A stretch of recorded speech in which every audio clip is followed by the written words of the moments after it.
Malawi Brief.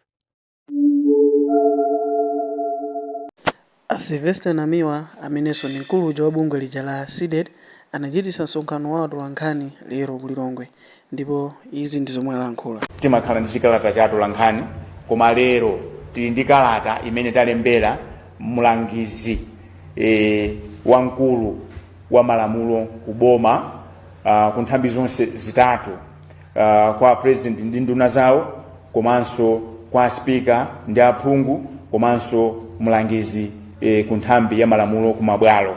Choncho ndimawerenga chikalatachi mu chiyankhulo cha Samunda. Ndimafuna mundilole ndipereke bwaloli kwa Comrade Francis kunena kuti awerenge muchichewa. Zikomo kwambiri.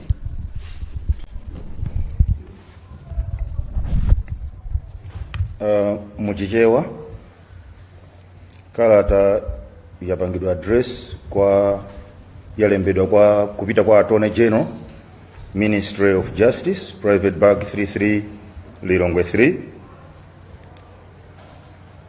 Olemekezeka Bwana Frank Mbeta, kope yapita ku Anti-Corruption Bureau. Okondedwa bwana, pempho loti mutulekaye pansi udindo kufikira mlandu wa Katangale utatha.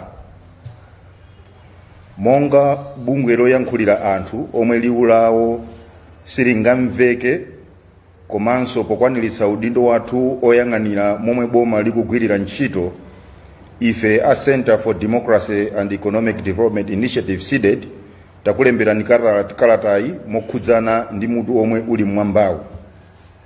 Poyamba, SIDED ikufuna kukudziwitsani kuti lawyer Alexius Kamangira, yemwenso ndi womenyera ufulu wa anthu, wadzutsa nkhani yomwe inatsala pang'ono kuyiwalidwa. Kamangira wakumbutsa Amalawi kuti nthawi ina yake mudatenga chiletso choletsa bungwe la Anti-Corruption Bureau kukumangani pambuyo pa kafukufuku wake pa nkhani ya Katangale. Tsopano chobetchera chomwe chagona pa inu monga Attorney General ndi nkhani yokhudza kuthana ndi Katangale komanso ziphuphu mdziko muno. Potengera zomwe anthu akuyankhula, Amalawi tsopano atenga udindo othana ndi Katangale ku mabwalo a milandu. Mchitidwe wa Katangalewu waonekera poyera pomwe andale ena akumatenga ziletso kuti asamangidwe komanso asafufuzidwe. Posachedwa panso, dziko lino ladzidzimutsidwa ndi chigamulo cha Court la Supreme pa nkhani ya Finance Bank of Malawi FBM. Ngakhale kuti Amalawi agwirizana kuti athane ndi ziphuphu zomwe zafala kwambiri ku mabwalo a milandu. Vuto lomwe lilipo tsopano ndiloti naye katswiri wa malamuloyu akuganiziridwa kuti adapindula pa Katangale yemwe Amalawi agwirizana kuti athetseyo. Choipa kwambiri nchoti Amalawi osakudziwa momwe mlandu wanu wokhudza Katangale unathera. Tsopano popeza simulinso lawyer wamba, pomwe pano ndinu mlangizi wamkulu wa boma pa zamalamulo ku nthambi yayikulu ya boma executive, kuphatikizapo president, speaker, nyumba ya malamulo komanso mabwalo a milandu, ndikofunika kwambiri kuti musamale ulemu ndi kukhulupirika kwanu, komanso ulemu ndi kukhulupirika kwa office ya Attorney General yomwe mukuyitsogolera pano. Ndichachidziwikire kuti Amalawi ambiri ankayembekezera kuti muyankha mwachangu, poganizira kuti kukhala chete pa zomwe wayankhula lawyer Kamangira kungatanthauziridwe ngati kuvomereza mwachibisira. Pofika pano, mukhoza kuvomerezana ndi SIDED komanso Amalawi onse omwe ali ndi malingaliro abwino kuti kudzutsidwa kwa nkhaniyi kwapereka chithunzi choyipa pa inu, kuwonjezera apo kupitilira kwa nkhaniyi kukubweretsa mafunso ochuluka oti ngati muli woyenera kukhala wotsogolera maloya, komanso kukuchepetsa chiyembekezo chakuti ziphuphu zingathetsedwedi mdziko muno. Pa chifukwa ichi tikuona kuti zomwe wayankhula lawyer Kamangira zikukupatsani mwayi woti mudzichotse pa mlandu umenewu, pofotokozera dziko lonse momwe nkhani inathera ku khoti lalikulu ku Zomba. Koma ngati zitakhala kuti nkhani sinathe ku khotiko, SIDED ikuona kuti chinthu chabwino komanso choyenera kuti muchite ndi chakuti muchoke kaye pa udindo omwe muli nawo panopa ndi cholinga choti mupereke mpata ku nthambi za boma kuchita kafukufuku ndi kugwira ntchito zawo mosakondera. Kalata iyi yasayinidwa ndi Sylvester Namiwa, Executive Director wa SIDED. Zikomo kwambiri. Ndinene pano kuti sabata lapita lachinayi tinali ndi msonkhano wa atolankhani. Nkhani imene inakula mutu kumene kunkonena kuti Amalawi azizimuka ndi chigamulo chimene chabwera ku khoti lalikulu la Supreme kunena kuti Amalawi alipire ndalama chifukwa chokuti nthawi imeneyo kudachitika chiganizo chimene chisidakomere banki ina. Ndiye ife pa msonkhano umene tinanena kuti tidapempha mlembi wa mabwalo amene ali pakatikati pa nkhani imene kunena kuti apeze njira ina yoti alangire banki yaikulu ya Reserve, chifukwa kulanga Reserve Bank njimozimozi kulanga Amalawi. Ndinanena ndipo ndibwereze kunena kuti boma lilibe munda wake ndi munda wanu, munda wake ndi malipiro amene mmalipidwa, munda wake wina ndi phindu limene mapeza pa business yanu. Ndalama zimenezi cha boma limatolerako kena kache ndimene amagwiritsa ntchito. Mukaona ndalewa akuyenda magalimoto abwino mungoziwa kuti misonkho yathu imeneyo. Ndiyeno ngati bwalo likupereka chilango ku banki imene ulipereke ndalama za nkhani yokhuza zaka 21 koma ku Supreme Court inakhalako zaka 10 koma nkhani ija pa 2014 idatha chifukwa High Court idagamula kunena kuti ayi banki imene isapasidwe kanthu. Amalawi anakhala ngati adapambana. Ndiye patapita zaka zina 10 nkhani ija yasinthano kuti lero Amalawi tipereke. Ndiyeno tidapanga press briefing imeneja pachitika zambiri. Chinthu china chimene chachitika nchonena kuti lawyer oziwika bwino amenenso anaphunzisapo maloya azinzake ku sukulu ya ukachenjede ku Zomba komanso amene amayimira anthu mkulu amene Alexis Kamangira anabwera poyera ndi kumayikirapo mang'ombe pa nkhani imene.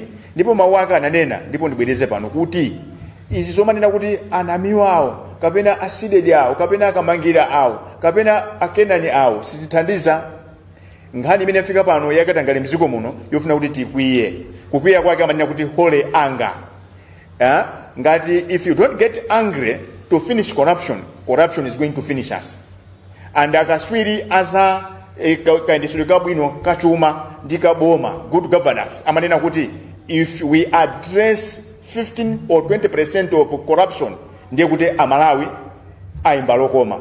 Ndiye ndifuna ndionjezere ine mawu anga pamene anayankhula Akamangira kuti DPP does not have a luxury of committing the very same mistakes that were committed by MCP. Chifukwa nyani Amalawi adasintha.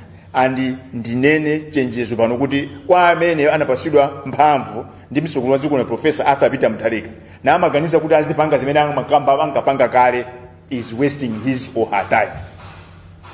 Amalawi adasintha. Amalawi sawonerera zinthu zolakwika zikuchitika. So tibwere pa nkhani ya lero. Akupanga ndemanga pa nkhani imeneyi, nkhani imene Amalawi akukambirana, nkhani yone kuti ndalama za nkhani zifuna ziperekedwe kwa anthu, chiganizo chimene chili unpatriotic, chimene chikususana kwambiri ndi gawo 12 la malamulo akulu a dziko lino adatikumbusa ngati Amalawi kuti mukamakamba nkhani zakatangale ku Malawi musamayiwale kunena kuti mulangizi wankulu lawyer number 1 Malawi muno Frank Mbeta akuganizidwa kuti anakatenga chileso chanakatenga chifukwa chani. Anti-Corruption Bureau inkafufuza nkhani ina ndiye inafika size ona kuti Anti-Corruption Bureau ikafufuza bwino imafika pena amapita ku court kukatenga chikalata choti munthu amene amugwire akamuuze zimene akumfunira. Ndiye chikalata chitatuluka olemekezeka a Frank Mbeta anakagwada ku court lina ku Zomba kumeneko anakapasa chileso anakapasa order kuna kuti Anti-Corruption Bureau isawamange. Ndiye nkhani imene inabwera poyera ife mmene timapempha mlembi wa mabwalo kunena kuti achitepo kanthu timadalira kuti akathandizana ndi olemekezeka a Frank Mbeta amene ali Attorney General amene ali lawyer number 1. Ndiye mmene zabwera apa ife timayembekezera atayankhula Akamangira timayembekeza kuti timva Ambeta akubwera kuzayima kunena kuti ayi ukunama kapena bweresa umboni. chifukwa chani Ambeta akuyeneka kupanga zimenezo? Panopa Ambeta si loya woyima payekha, ndi loya wa Malawi wonse. Chinthu chachiwiri, ngati Attorney General ofesi yawo ifunika ulemu, ifunika kuyilemekeza, komanso iwo mwini akufunika ulemu. Ndiye timaganiza kuti apa ngaziti anapanga jaji ena akamangira atawachula anathamanga ku court, anakane kuti anthu onongera mbiri, koma kachetechete wa Ambeta ndi ofesi imene ali akuti pasa chithunzi ndiona kuti zimene akudandaula Malawi jazivuta kuthana nazo. Chifukwa chani? Panopa Malawi ambiri mukafunsa akudandaula kumabwalo, mwamva wina akudandaula nkhani ya kuchikwawa, koma Amalawi ene yake pano ali ndi nkhani zambiri. Nkhani ina imene Amalawi akukwiya nayo ndiona kuti asogolera andale akumangopita ku court kukapasidwa chileso kuti asamangidwenso. Zisanzo mukuziziwa. Komanso anthu ena andale akupita ku court kukatenga order kunena kuti iso Satani asamangidwe. Ndiye Amalawi amasakasaka njira kuti tithane ndi vuto limeneli. Ndiye akamangira atikumbusa kunena kuti amene tokaneneka kuti akhale kaswiri pasukulu azithamanga nayenso anapanga zomwezi. Ndiye funso kumanena kuti Ambeta ngati ziti zoonadi kuti anakatenga chileso ndi zoonadi, kodi mlandu wawo udatha bwanji?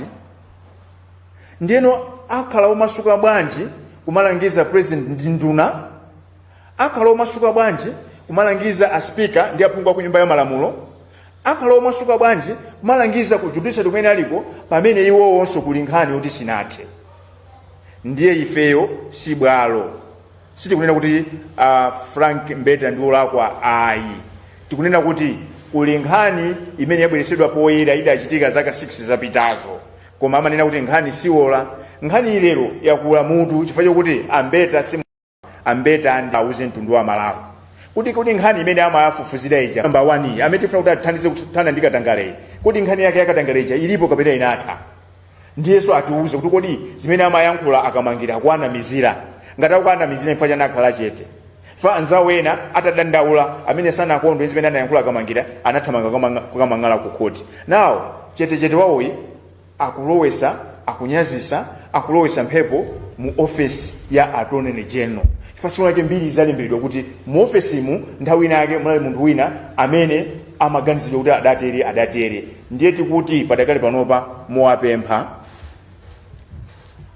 tikamaliza press briefing iwo sapange press briefing yawo, choyambirira anene kuti kodi mlandu umene amafunira ku Anti-Corruption Bureau uli pati, kodi warrant of arrest imene imanenedwayo kuti Anti-Corruption Bureau anaitenga zili kuti, kodi nkhani ya chileso order imene anakatenga kuzomba ili pati.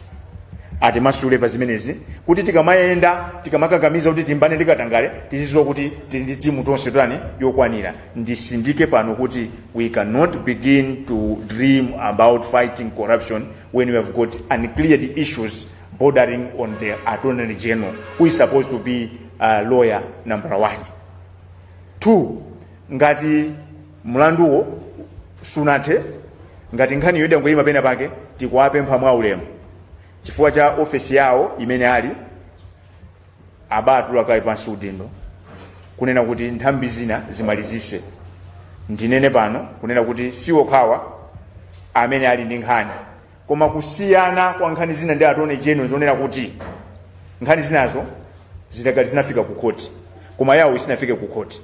Chifukwa pamalo poti afike ku court, ACB imakutengera munthu ku court akakumanga, ndimene amapita ku court kwa kuuza kuti nkhani yako ili pa court. So kusiyana anthu mungamafunse kuti kodi anamiwa kuti chani kuli nkhani zambiri, inde kuli nkhani zambiri, koma nkhani zili ku court. Ndiye ku court konso umakhala ndondomeko yake mwachisanzo, ngati boma alikufuna kuthesa mlandu amapanga file notice ku court kuja kuti pasifukwa izi mlandu anamiwa tikuyimisa. Koma pamene pavuta apa mponena kuti pano pa Malawi ampanga chimvano chamavu cholinga pakati kuti tithani ndi Katangale akuonekera kwambiri chifukwa chani anthu andale mwakatenga zigamulo zodabwisa. Ndiye sitimanga menye nkhondo imeneja otisogolera nayenso ali ndi zinthu zina zake zimene anthu akuganizira. Kusiyana kwa milandu ida yonse ya anthu amene mukwadziwa ndi nkhani mponena kuti apa Khoswe waima pa plasma pamene timatife tigulise ntchito tidusirepo mpati ndi pamene panifake tikumanga pano kuti ngati nkhani zinathe, the noble thing to do is to step down. Kunena kuti nthambi zina zaboma zigwire ntchito. Zikagwira bwino ntchito mphamvuzo, the appointing authority chizakomera monga michina akomera poyamba kwa asankha, chizakomeranso kuwabwezeresa pamenepo. Ndimafuna ndisindike pamenepo. So ndiyankhula kwambiri, koma ndikuganiza kuti zinali zofunikira kuti timvese bwino kuti tikuchokera kuti. Pomaliza penepeni sinapereke bwalo kwa azinzanga, ndimafuna ndinene kuti inenso ndikuyankhula pano ndili ndi belo, ndimayendera ku area 30.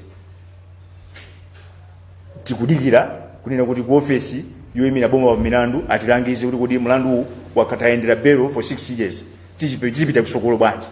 Komanso ndikuwuzeni kuti standard procedure imanena kuti iweyo ngati uli nzika yolemekeza malamulo a dziko, akakuwuza kuti kupolisa kukufuna sumathawa, umapita ukamve.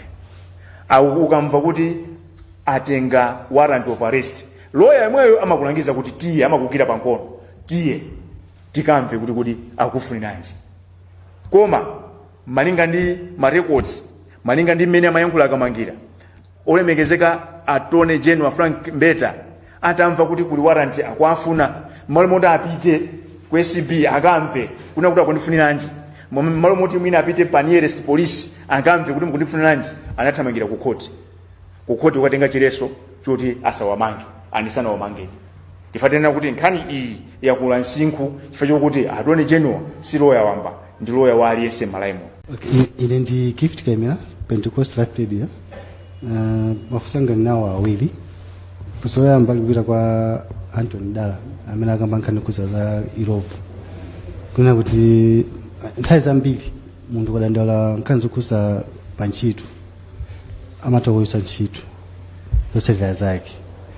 Ndi sindikuziwa kuti inuyo ndinu otetezeka bwanji ku Irovu pomwe mwabwesa nkhani imene ipoyera kuti mabwana anu salimbana nanu kuti mwina ntchito anikuza kusokonezera. Fusaji uyi ndikupita kwa Namiwa kuna kuti nthawi zambiri mdziko mulomu tikadandaula kuti mwina anthu ena atule pasi kayi udindo dikira kafukufuta achitike samatula pasi udindo. Ndi imankhanga mwina nyimbo imene imayimbidwa mumapempha akuluakulu amene munakuganizidwa nkhani zakatangale kuti atule pasi udindo afufuse kayi koma samatula pansi. Mupanga bwanji kuti Attorney General atule pasi udindo kuti mwina kafukufuku apitilire kuti chilungamo chonechi chankhani ziko kwambiri.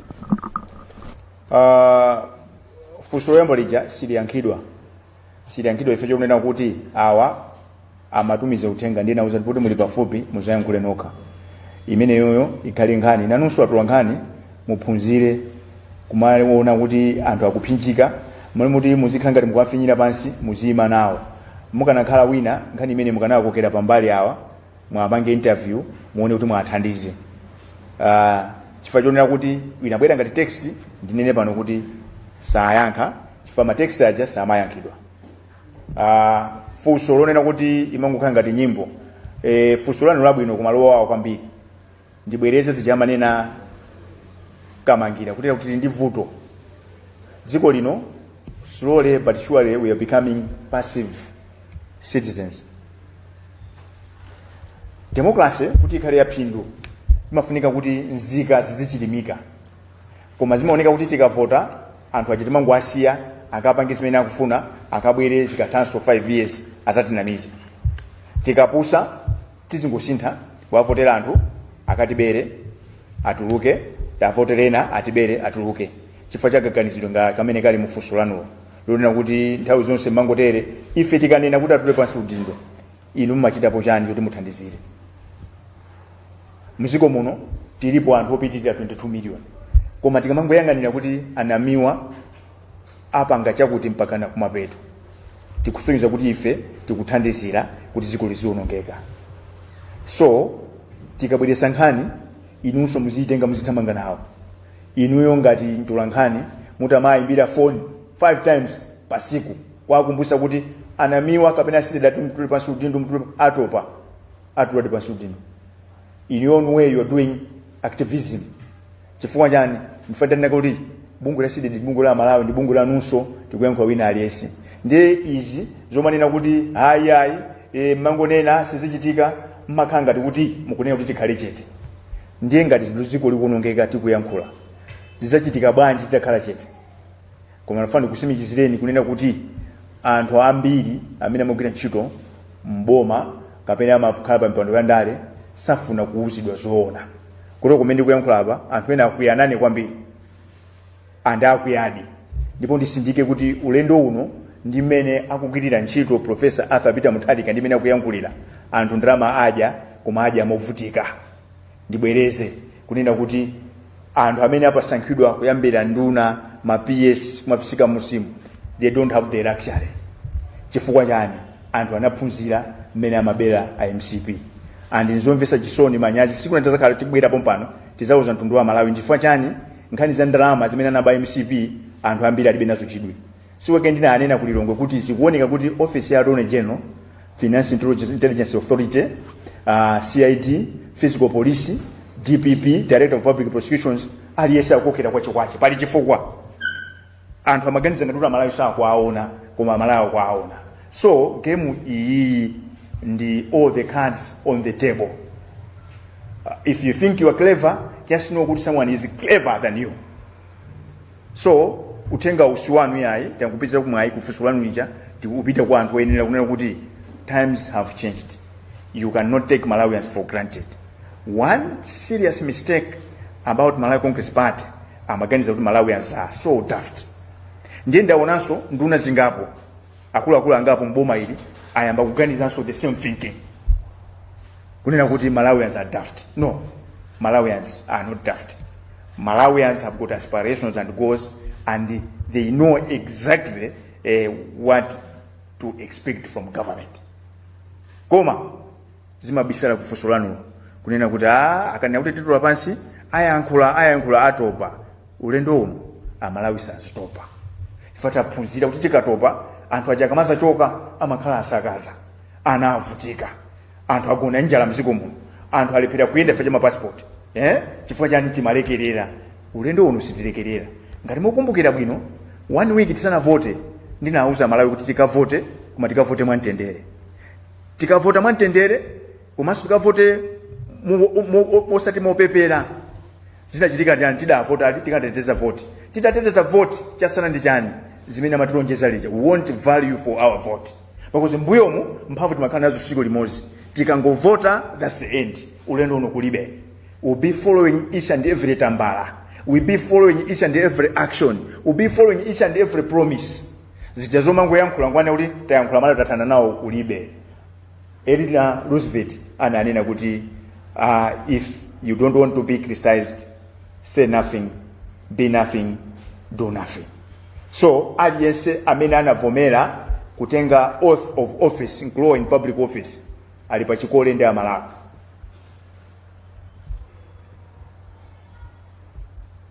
The floor is still open. Palifusulini.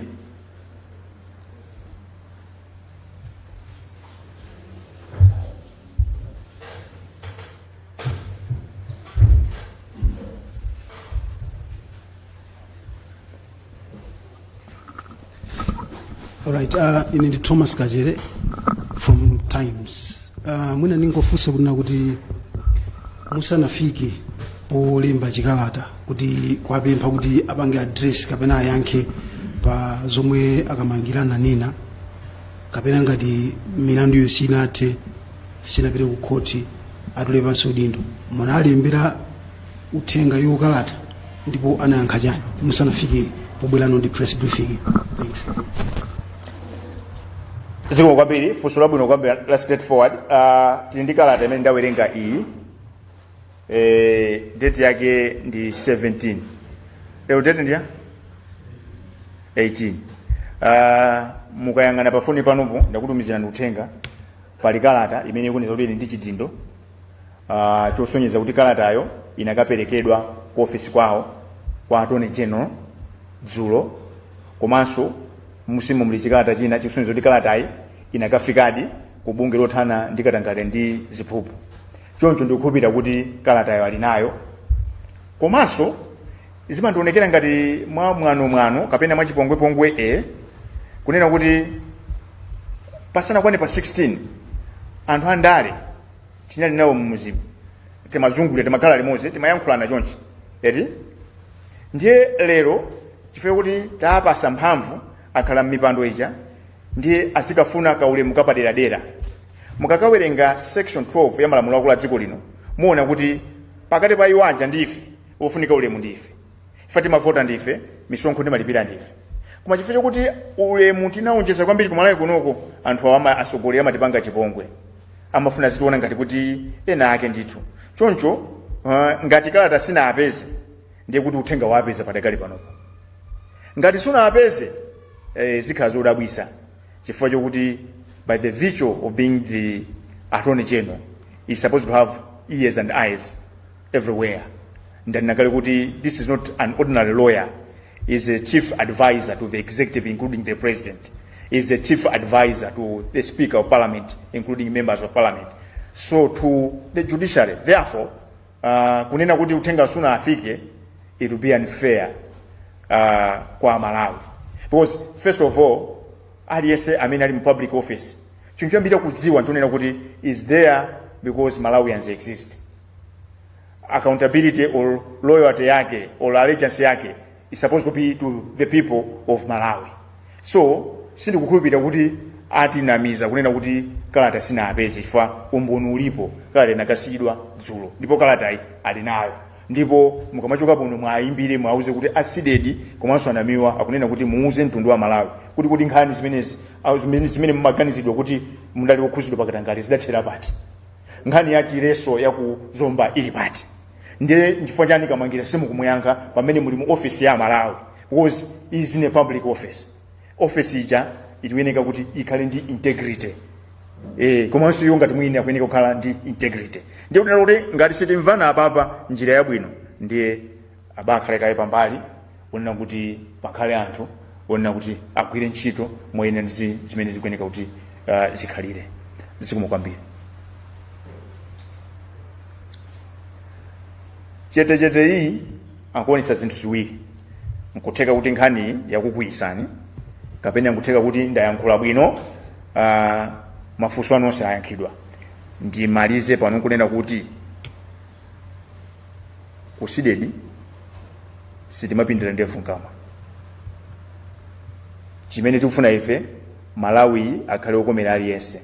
Malawi kuti akhale okomera aliyense tithane mkatangale. Ngati tithana mkatangale mavuto alipo tizungulira pamodzi. Tithokoze Professor Arthur Peter Mutharika sukulu dziko lino akamva akaona kuti anthu akupangana zawo za usatana sakusekerera, ndikuthokozeniso atulankhani Malawi wonse mukugwira ntchito yabwino bwiresa pambalambanda. Now that APM has reacted to that wonderful investigative piece that gives you the energy to do more digging, because you have now the patron. Katangale Malawi muno amavuta kutha chifukwa chokuti anthu akamapanga katangale amabisala mapiko a president. Anthu akamapanga katangale amakabisala mapiko a president, koma ulendo uno President Professor Arthur Peter Mutharika akunenesa, ndipo mene amapanga State of the National Address adanena kuti sateteza wina aliyense. Ndiye inuyo ntchito ili kwa inu ma investigative journalists atulankhani amene mmalowa pansi mwafufuza fufuzani for the betterment of this country. You have got a champion at State House who is supporting you. Evidence is there. A piece imene munapanga nthawi yomweyo apereka presidential directive. Ifenso amabungo omwe aboma titengerepo chisanzo kunena kuti anzatu atulankhani apitisa pasogolo kauniuni. Ifenso tiyeni tisangokhala zoyankhulira anthu andale, ayi tipange kauniuni kuti vote imene anavota Malawi pa 16 ikhale yaphindu. Sitikukhulupirira kunena kuti uthenga upita pachabe, fankhani njofunikira tili mu ndondomeko yofuna kukonza zinthu. So tikuyembekeza kuti mmene tikumaliza press briefing Attorney General nawonso ayankhula ku mtundu wa Malawi. Koma akapanda kutero sitisira pomwepa titenganso step number 2. Thank you very much for your kind attention. Kuchokera pansi pa mtima ndimafuna ndikuthokozeni, ndinene pano kuti cholinga cha msonkhanowu sikunali kunyazisa munthu, sikunali kuti titonze munthu, koma kunena zinthu mene zimeneka kunenedwa Amalawi akudandaula, and nkhani imene inabwera ku court yokuza Finance Bank ndi mwayi woti tikonze zinthu ndipo amalawi eni ake sakubwerera mbuyo akonzeka kuti tikonze zinthu.